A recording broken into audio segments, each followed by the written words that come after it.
This is test ID 37, component ID 80. It's the after catalyst oxygen sensor signal, the B2S2. It's the lean voltage test results. The component ID 80 indicates we have a minimum limit. This is for the right side O2 sensor when dual sensors are used for catalyst mounted testing. The PCM monitors the after catalyst oxygen sensor voltage during lean fuel control periods, and it stores the lean value. Now, let me say that one more time. It's going to be during lean fuel control periods, and it stores the lean value of the after catalyst oxygen sensor voltage. Now, the values aren't converted into measurement values. Use the data as a relative indication of performance. We will show typical data for typical values. Here's some data we got a while back. Remember, the monitor fails when the value is below the minimum. In this particular case, the test value is 55. The minimum limit is 35. We easily pass this test. Now, we're going to be using a lab scope to help direct us to a problem area. We can't always identify the exact cause of the failure, but we're going to give you some good ideas. Now, look at this. The red trace is the oxygen sensor. Other than some noise, you don't see much activity beyond the 0.3 to 0.4 of a volt. Now, this is during periods of normal fuel control. The green trace is fuel control, and that's a fairly typical signal. Let's look at what happens when we do a snap accelerate. During snap acceleration, we see this oxygen sensor, which is the after catalyst, go full rich.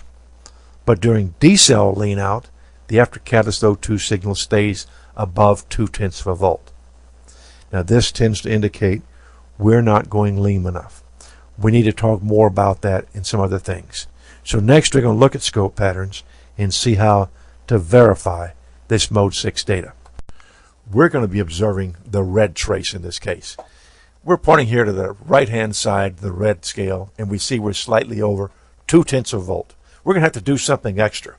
To do that, we're going to do a snap accelerate test where fuel control goes full rich and full lean. Now, as you saw, the green trace and red trace both went up there. The snap accelerate causes the fuel control to go full rich, then full lean. Let's observe that again, because the full lean part of this is going to be important to us. That's what we're testing. So as we snap it, we notice first the green goes up, then the red goes up. Then a moment later, the green goes full lean, and the red comes full lean. But let's observe that full lean. Look at the voltage scale on the right. The low point is over 0.2 of a volt. This is too high. Looking back to the center when we're full lean, we're still too high. This particular test is verifying that we did have a failure, not going lean enough. But remember something.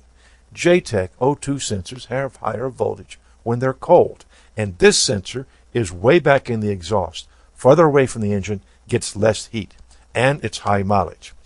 Plus, this was on a very cold day, and the vehicle was not driven before this test. So those are the type of things I want you to keep in mind. But this does verify what the PCM saw. The PCM takes the fuel control lean briefly to do this test. We did the same thing, and we saw the same failure. But we think we have an explanation. If it was fully warmed up, we would want to change this sensor because it's getting old and not responding properly. But utilize this information to help you verify and understand what the Mode 6 data is telling you.